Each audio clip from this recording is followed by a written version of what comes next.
Près de 300 personnes demandeurs d'emploi ou en reconversion professionnelle ont participé à ce forum, au cours duquel elles ont pu à la fois rencontrer des employeurs, mais aussi des organismes de formation comme nous. Alors nous, on s'est particulièrement spécialisé sur le no-code et l'IA générative pour permettre aux gens d'acquérir des compétences dans la programmation visuelle d'applications, mais aussi de programmation d'automatisation et d'agents GPT privés, par exemple.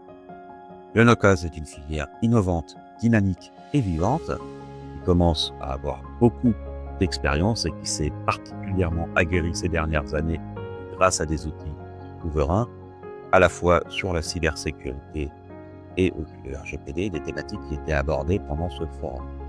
Et en plus, notre filière, elle est très inclusive, elle est très diverse et elle facilite l'accès à des emplois numériques à tout un ensemble de populations, qui sont en particulier éloignées de l'emploi.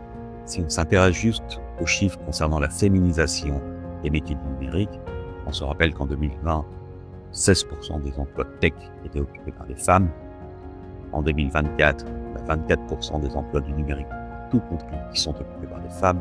Et je crois sincèrement que la filière no-code participe à l'augmentation de cette statistique régulièrement, année après année.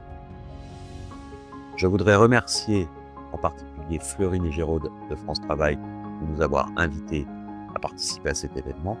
Je fais également un clin d'œil à Marine de l'agence Filament, qui, elle, nous a mis en relation au tout début de l'histoire pour qu'on puisse venir présenter notre offre de formation à toutes ces personnes.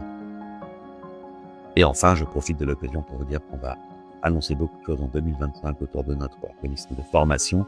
Et là, je laisse Arthur Soustel, mon associé de cœur, qui vient prendre la parole très prochainement sur les réseaux sociaux pour vous parler de toutes ces nouveautés. À très bientôt, bonne journée et no codez en pleine santé.